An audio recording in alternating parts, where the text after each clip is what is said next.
ಆಗಿದ ತಕ್ಷಣ ಒಂದು ಗಂಡಸಿಗೆ ರಿಟೈರ್ಮೆಂಟ್ ಲೈಫ್ ಅನ್ನೋದಿದೆ. ಅದ್ರ ತಕ್ಕಂತೆ ಹೆಣ್ಣಿಗೂ ಒಂದು ಸ್ವಾಭಿಮಾನದಿಂದ 24/7 ನನಗೆ ಯಾವಾಗಲೂ ವೆಹಿಕಲ್ ಕೆಲಸ ಮಾಡ್ತಾನೆ ಇರ್ತಾಳೆ. ಅವಳಿಗೆ ರಿಟೈರ್ಮೆಂಟ್ ಕೊಡೋದು ಯಾವಾಗ ಅಂತ ನನ್ನ ಪ್ರಶ್ನೆ, ನನ್ನ ಅಭಿಪ್ರಾಯ ಕೇಳ್ಕೊಳ್ತೀನಿ. ಕರೆಕ್ಟ್ ಅಲ್ವಾ? ಇಲ್ಲಿ ನೋಡಿ 1 ಅವರಿಂದ ಎಲ್ಲ ಕಾಯ್ತಾ ಇದ್ದಾರೆ ಒಂದು ಮಸಾಲೆ ದೋಸೆ ತಿನ್ನೋಕ್ಕೆ ವಿದ್ಯಾರ್ಥಿ ಭವನಲ್ಲಿ. ಅದೇ ಮನೆಯಲ್ಲಿ ಹೇಳಿ, ಮನೇಲಿ ಏನು ಮಾಡ್ತಾರೆ? ಮನೇಲಿ ಕಾಯೋ ಅಷ್ಟು ಪೇಷನ್ಸ್ ಅವರಲ್ಲಿ ಇರೋಲ್ಲ. ತಾತೈ ತಕತೈ ಅಂತ ಕುಣಿತಾ ಇರ್ತಾರೆ, ಇನ್ನೂ ಆಗಿಲ್ವಾ, ಹೋಗ್ಬೇಕು ಅಂತ. ಇಲ್ಲಿ ನೋಡಿ ಒಬ್ಬರ ಮೇಲೆ ಇದೆ ಅಂತ ಅವ್ರ ಕಣ್ಣಲ್ಲಿ ಕಣ್ಣಿಟ್ಟು ನೋಡಕ್ಕೆ ಹೇಳಿ.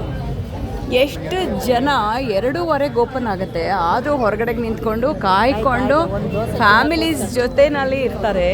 ಇದೇ ಪೇಷನ್ಸನ್ನು ಮನೆಯಲ್ಲಿ ಫ್ಯಾಮಿಲಿನಲ್ಲಿ ಎಲ್ಲರ ಜೊತೆಗೂ ಅವ್ರು ತೋರಿಸಿದ್ರೆ ಎಲ್ಲಾದ್ರೂ ಸಂಸಾರ ಎಷ್ಟು ಸುಖವಾಗಿ ಜೀವನ ನಡೆಸ್ಬೋದಲ್ವ. ಮನೆಯಲ್ಲಿರೋರು ಮಾತೆ ಮಹಾಮಾತೆ ಲಕ್ಷ್ಮಿ ಅಂತಾರೆ.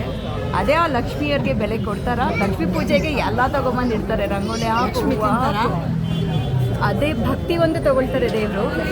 ಅದೇ ಮಾತೃದೇವೋಭವ ಮಹಾ ಸರಸ್ವತಿ ಮಾ ಅನ್ನಪೂರ್ಣೆ ಲಕ್ಷ್ಮಿ, ನೀನು ಸಂತೋಷವಾಗಿ ನೀನು ಅಡುಗೆ ಮಾಡಿದ್ರೆ ನಮ್ಮ ಮನಸ್ಸಿಗೂ ಸಂತೋಷ ಆಗುತ್ತೆ, ಮನೆಯಲ್ಲೂ ಸಂತೋಷ, ನಗು, ಸುಖ, ಸಮೃದ್ಧಿ ಆಗುತ್ತೆ ಅಂತ.